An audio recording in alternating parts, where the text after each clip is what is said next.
E aí, turma, tudo bem? Como é que vocês estão? Hoje nós vamos fazer a autocorreção do estudo dirigido. Dá uma pausazinha aí, vai lá, pega o estudo dirigido, lápis de borracha e vamos começar a autocorreção? Agora, antes de tudo isso, vamos fazer uma oração? Vamos convidar Deus para estar conosco? Oremos. Querido Deus, nós te agradecemos pela vida, pela certeza que contigo somos mais que vencedores. Queremos te convidar para uma pessoa especial aqui em nosso meio e em nossa vida. Obrigada por tudo em nome de Jesus. Amém. Pessoal, vocês viram a imagem aí do mapa mental que coloquei no estudo dirigido de vocês? Perceberam que eu acabei colocando um pouquinho de cada coisa que eu falei? Pois é, vocês podem fazer isso nas outras disciplinas também. Organizar as ideias, porque vai melhorar a memorização de vocês. Vamos começar? Antes de eu ler a primeira questão, eu vou fazer uma revisada de fenômeno físico e químico. Fenômeno físico, você pode mudar a sua forma, você pode mudar o estado físico da matéria, mas jamais a sua composição. E virá também aí, jamais virá uma nova substância. Olha aqui comigo. Se eu pegar um papel e cortar em vários formatos, coração, círculo, quadrado, não vai deixar de ser papel. O gelo, quando ele derrete, não vai deixar de ser água. A latinha de alumínio que você amassa não vai mudar a sua essência, a sua composição. Nem a água fervendo, que vai passar do estado líquido para o gasoso, vai virar uma nova substância. Então, se não vir uma nova substância, eu chamo isso de fenômeno físico. Já no fenômeno químico, eu mudo a sua essência, eu transformo em uma nova matéria, em uma nova substância. Olha aqui comigo. Se eu queimar o papel, aquela cinza ali não vai voltar a ser papel. Ferrugem não volta a ser o que era. A explosão de uma bomba pólvora não vai voltar a ser como antes. E o ovo também, quando ele é cozido, ele muda a sua essência. Se eu transformo em uma nova substância, eu chamo de fenômeno químico. Vamos lá para a atividade. Na questão número 1, eu coloquei 4 exemplos e pedi para desses exemplos nós tirarmos as transformações químicas. Reflexo da luz na água. A luz não vai deixar de ser luz, nem a água vai deixar de ser água. Então, é um fenômeno físico, não virou a nova substância. A chama da vela. Olha que interessante comigo. Ele falou de chama, então está falando da queima, do pavio da vela aí. Se ele estivesse falando da parafina, a parafina que é essa parte branca da vela, que passa do estado sólido para o líquido, quando ela vai derretendo, eu poderia até dizer que se fosse a parafina, que era um fenômeno físico, porque não deixou de ser parafina. Mas, como está relacionada à chama e está envolvendo a queima, nesse caso é um fenômeno químico que não vai voltar à composição anterior. O gelo derretendo não vai deixar de ser água, é um fenômeno físico. E a tesoura, quando passa no processo de ferrugem, muda a substância. Então, vamos revisar aqui comigo. Chama da vela e tesoura enferrujada, fenômeno químico. Letra D, 2 e 4. Aqui eu dei alguns exemplos, nós vamos dizer se é químico ou físico. Acompanha comigo. Amassar papel não vai deixar de ser papel, então é físico. Fotossíntese realizada pela planta. Vamos relembrar? No processo da fotossíntese, a planta absorve o CO2 e libera o oxigênio. Então, aconteceu uma mudança aí. Nesse caso, é um fenômeno químico. Quebra do copo de vidro não deixou de ser vidro, é físico. Ferver água não deixou de ser água, físico. Dissolução do sal em água. Será que você ficou em dúvida entre químico e físico? Mas a questão é, você não consegue separar a água do sal? Se você conseguir separar a água do sal, é um fenômeno físico. Nesse caso aí, se eu aquecer a água vai sair em forma de vapor, vai ficar o sal. Então, não virou uma nova substância. Alimento decompondo-se no lixo. O alimento que decompõe no lixo, ele é um fenômeno químico porque vira uma nova substância.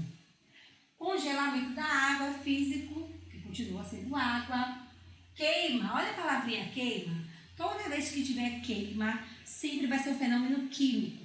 Queima do carvão, químico, produção de queijo a partir do leite. Se eu deixar o queijo em cima da mesa, ele não volta a ser leite. Então, um fenômeno químico, transformação de tecido em roupa, físico, não vai deixar de ser roupa ou de ser tecido, né? Mesmo você fazendo um short, a camisa, o que seja, não muda o seu material, que é tecido. Triturar carvão para obter carvão ativo, não deixa de ser carvão, é físico. Aquecer uma panela de alumínio. O material mudou? Não, o alumínio continua, né? Então é físico. Olha aqui, duas queima de papel e queima do combustível do motor é químico. Azedamento do leite virou uma nova substância, né? Porque é coalhado, então é químico. Corte de um bolo, quando você corta um bolo, ele não vai deixar de ser bolo, é físico. Digestão do alimento, se eu comer maçã, quando passa pelo processo digestivo aí, caída pelas fezes, não volta a ser maçã, tá? Enferrujamento da palha de aço, que é o bombril, químico. E amassar uma latinha de alumínio, não deixou de ser alumínio, é físico. Vamos agora para a próxima questão número 3. Eu coloquei as imagens, nós vamos tirar da imagem a propriedade da matéria e comentar um pouquinho aí do lado, nas linhas laterais, tá?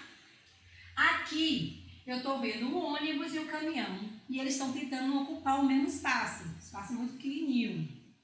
Nesse caso aqui é a impenetrabilidade, e você vai anotar do lado, 2 corpos não ocupam o mesmo lugar. Na outra imagem, você vai ver que alguns objetos estão mais abaixo, que têm maior densidade, e alguns objetos estão acima, porque a densidade é menor do que da água. Então, vocês vão lembrar da densidade, que é a relação entre massa e volume. Aqui tem uma pessoa que está na balança e ela está olhando o peso ou a massa. Vocês lembraram da videoaula? Ela está olhando a massa, porque a massa é a quantidade de matéria do meu corpo e peso envolve gravidade. Na imagem seguinte, vocês estão vendo que no estado gasoso, os átomos eles ficam mais afastados e eu posso uni-los. Então, a propriedade aí é a compressibilidade. Nada mais é do que diminuir esse espaço entre um átomo e outro. Aqui nós temos uma pedra e está em repouso. E para que ela saia do estado de repouso, precisa de uma força. Claro que para que ele mova essa pedra, ele precisa ter uma força maior do que essa pedra. Mas, para relembrar aí a propriedade da inércia, você vai colocar assim, ó, um corpo parado tende a permanecer parado, ou um corpo em movimento tende a permanecer em movimento até que haja uma força sobre ele. Daqui dessa imagem, pessoal, eu posso tirar 2 propriedades. Primeiro, a divisibilidade. A matéria ela pode ser dividida em vários pedaços, até chegar a um pedacinho bem pequenininho, que é chamado de átomo, que eu não posso nem ver o olho nu. E o átomo já foi descoberto que ele pode ser dividido também. E aqui tem a indestrutibilidade. A matéria ela não pode ser destruída no total dela, né? Ela pode ser transformada em uma nova substância. E por último, eu deixei a experiência para vocês fazerem. Vocês fizeram? Comentaram aí do lado? Vamos ver como é que ficou a minha aqui? Olhem só. Na experiência que eu pedi para vocês, eu pedi para vocês pegarem um copo com água. E eu coloquei aqui sem sal, porque tá água pura. E tá dando para ver direitinho?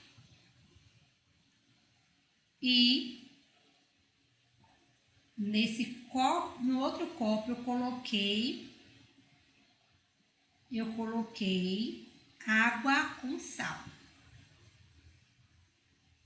Tudo bem? Tá dando para ver direitinho? Então, água normal e água com sal.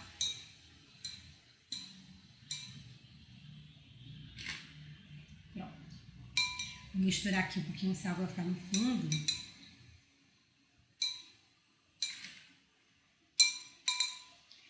E na experiência, pediram para colocar um ovo na água pura e vocês estão observando que o ovo ele afundou porque ele é mais denso. E ele é mais denso do que a água. No copo com água com sal, quando eu coloco o ovo, ele vai boiar. Por que aconteceu isso? Porque essa união entre a água e o sal fez com que essa substância, esse líquido ficasse mais denso do que o ovo e o ovo flutuou. Agora, vocês vão lembrar que tem um local que acontece muito isso. Passa a imagem aí para mim, por favor. Que é o Mar Morto. Vocês já perceberam que vocês conseguem flutuar melhor no mar do que na piscina? Porque o sal, quando ele é dissolvido na água, ele fica mais denso. Aí vocês vão lembrar, ou se vocês já ouviram falar no Mar Morto. Não é bem um mar não, é bem um lagozinho onde a concentração de sal é enorme. Não existe nem ser vivo, nem planta, nem animal nesse local. E as pessoas que vão até lá, esse lago, geralmente elas conseguem flutuar muito bem pela quantidade de sal. Então, só para recapitular, pessoal, o sal, quando ele está dissolvido na água, ele fica mais denso. E os corpos que estão ali mergulhados conseguem flutuar com mais facilidade, certo? E aí, pessoal, no nosso segundo estudo dirigido, eu também coloquei um mapa mental aí. O tema central, os métodos de separação de mistura, uma frasezinha relembrando esse método e um exemplo. Vamos começar. Na primeira questão, eu disse o seguinte: baseado na videoaula e na leitura do livro, é possível separar uma mistura heterogênea com o sal e a areia? E aí eu coloquei aqui um método que a gente vai conseguir separar o sal da areia. Lembra que eu falei daquela história do acampamento? Se a imagem não ficou muito boa, vocês vão ver melhor aqui agora. Olha só. Nesse processo de dissolução fracionada, eu tenho dois sólidos, sendo que um é solúvel em água. E vocês vão lembrar o que? Do sal. Areia e sal. E eu utilizo uma água para me ajudar nesse processo. Então, só voltando, dois sólidos, um solúvel em água e um líquido que é a água. Quando eu jogar a água aqui junto com a areia e com o sal, esse líquido solúvel vai se misturar com a água. Eu vou usar o método de filtração, certo? Pode ser um filtro de papel. Vou conseguir retirar essa areia e vai ficar água com sal. Vou lá, aqueço essa água com sal, a água vai evaporar, o que vai ficar no final? O sal. Usando o método de dissolução fracionada. Na segunda questão, diz assim: um sólido A, que ele não disse que sólido era esse, está totalmente dissolvido no líquido B. Então, esse sólido aqui ele é solúvel no líquido, que é o líquido B. É possível separar o solvente B, que é aquele que dissolve, do meio onde ele está? Sim. Eu acredito que ele estava falando do sal e da água, porque o sal ele é solúvel em água. Eu posso usar a destilação simples. É um aparelhozinho que utiliza-se no laboratório. E a destilação é chamada de simples porque envolve um líquido e um sólido. Para ser destilação fracionada, teria que ter vários líquidos. Nesse caso aqui eu posso aquecer, ser feito em laboratório, com um destilador, aqueço. A água vai, quando chegar a 100 graus Celsius, ela vai passar do estado líquido para o vapor, vai receber um jato de ar frio aqui, vai ser condensado, e vai sair um líquido aqui, que é a água. O que vai ficar aqui no final é o sal. Então, eu consegui separar a água do sal e vocês vão colocar em destilação. Na terceira questão, ele pediu para você fazer uma associação. Olha aqui comigo. Preparar cafezinho com coador. Aqui tem um cafezinho à imagem. Que método de separação de mistura é esse? Porque o café, você tem que lembrar que primeiro vem o pó que é sólido e depois vem a água que é líquida. Então, a separação entre o líquido e o sólido. E eu posso usar o quê? A filtração. Para poder conseguir separar o sólido do líquido. Catar feijão. É separação entre sólidos, que é a catação. Então, 3, 4. Coar suco de maracujá. Nesse caso aí, é a separação entre um sólido e um líquido. E eu uso a peneiração. E limpar o aquário usando a mangueira. Às vezes o aquário está lá todo arrumadinho das pedrinhas, tudo arrumadinho, não quero tirar, não quero bagunçar, então eu posso usar uma mangueira. Eu venho, coloco esse líquido que está aqui do aquário, mais para cima, uso uma mangueira, por sucção, puxo o líquido e eu consigo tirar o líquido do sólido que está ali dentro. Então, coloquei 3, 4, 2 e 1. E aí, na outra questão, diz o seguinte: diferencie e exemplifique as misturas homogêneas e heterogêneas.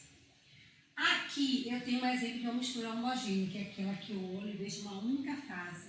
Pessoal, cuidado com mistura homogênea, porque você tem sérias dificuldades de entender o que está ali dentro. Você vê uma única fase, uma única camada. Já pensou quando alguém coloca álcool e água?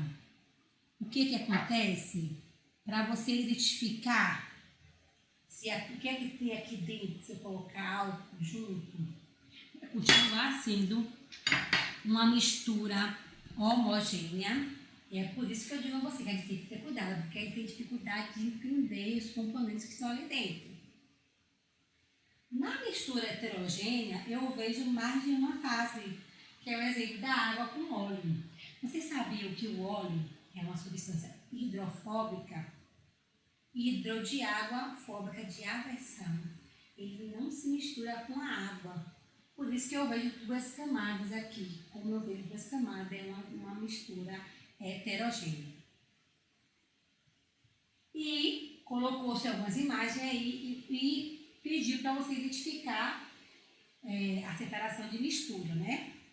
Nesse caso aqui, na primeira imagem, eu tenho um líquido e um sólido e ele vai ficar em repouso, sendo que o sólido, por ser mais denso, vai ficar embaixo. Que método é esse? Decantação. Nada mais é do que esperar o mais denso ficar embaixo e o menos denso ficar em cima. Nesse processo, eu posso virar um pouquinho o copo, tirar o líquido e deixar o sólido no final. Aqui, como já falei anteriormente, é a sifonação. Nesse processo aqui, primeiro tem que haver a decantação. Primeiro tem que esperar eu ver as duas camadas aí, nesse caso aqui, entre o óleo e a água. Então, eu vou esperar descansar. Depois, eu utilizo uma mangueira para separar um líquido do outro. Sifonação. Aqui eu posso separar dois sólidos de tamanhos diferentes ou um sólido e um líquido, usando a peneiração. Aqui tem a destilação, onde eu aqueço. E ele vai passar em forma de vapor, vai ser condensado e sair em forma de líquido novamente, eu consigo separar. Ou um sólido e um líquido, ou vários líquidos. E também eu pedi aí, antes da experiência, pedi para que vocês explicassem esse processo aí do sal antes de chegar até a nossa casa. Então, o que acontece aqui são, eles têm das salinas. Salinas, Pessoal, são tanques rasteiros onde eles ficam próximos ao mar. Toda vez que a maré enche, vai encher esses tanques rasteiros. O sol vai bater, a água vai evaporar e no final vai ficar o quê? O sal. Será que o sal já é lá mesmo empacotado e vai para sua casa? Não. Naquele momento ali ele não está tão branquinho, ele não está tão refinadozinho quanto aquele que chega à nossa casa. Ele vai lá para a indústria, ele vai receber produto químico para ser refinado, para ficar mais clarinho, porque tudo que é clarinho dá a impressão de ser mais limpinho, não é isso? e vai receber uma substância que é chamada de iodo. É por isso que lá no sal da cozinha tem lá sal iodado. Porque essa substância, o Ministério da Saúde obriga todo fabricante de sal a colocar para regular a tireoide. E a experiência. Vamos lá, vou puxar aqui um pouquinho para frente. E na primeira experiência, deixa eu usar aqui um pouquinho a pesca. Eu pedi 2 copos. Em um copo eu pedi para colocar água e óleo. E no outro copo, pedi para colocar areia. Como eu não posso esperar esses 30 minutos aí, da areia para descer e ficar na camadazinha assim mais abaixo, estão conseguindo ver a terra? Eu já deixei pronto aqui. Nesse caso aqui, água e óleo e água e terra. Vocês estão conseguindo ver as camadas? Aí vem a pergunta. A pergunta diz assim: letra A.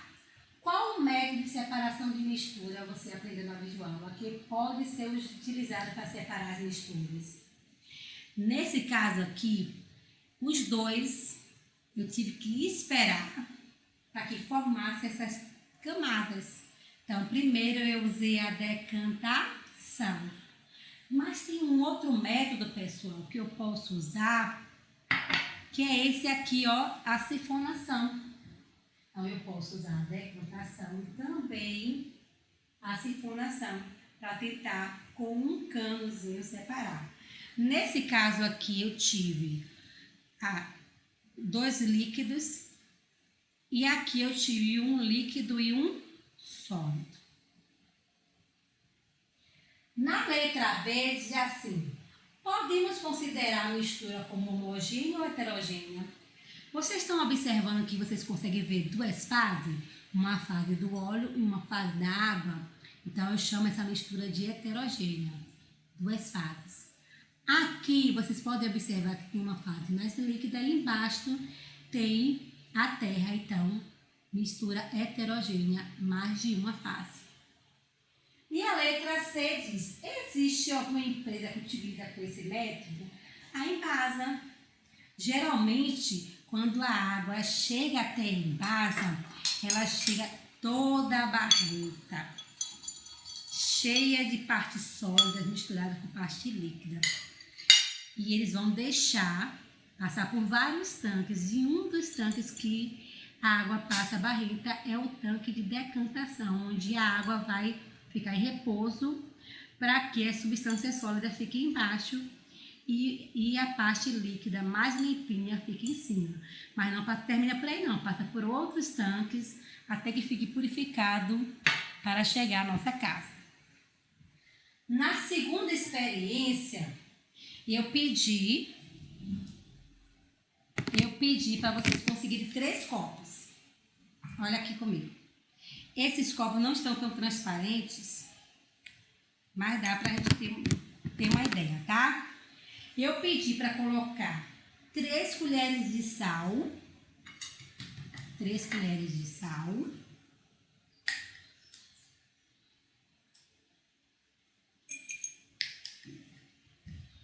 Acabando com sal de casa, né? Diga que a mamãe quer para uma boa casa.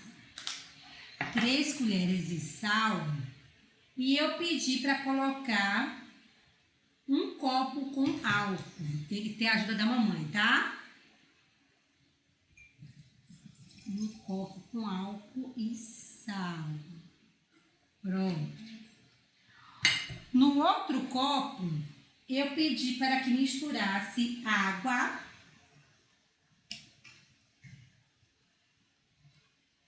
colocasse água, vou pegar aqui mais água,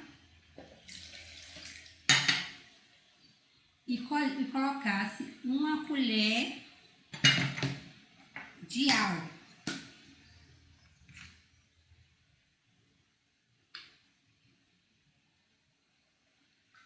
Pronto. E na terceira experiência, Eu pedi para que colocasse 2 colheres de sal.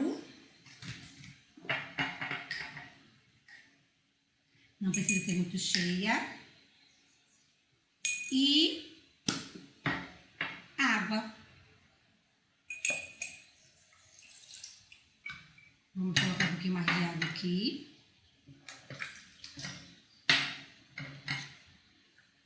E misturar.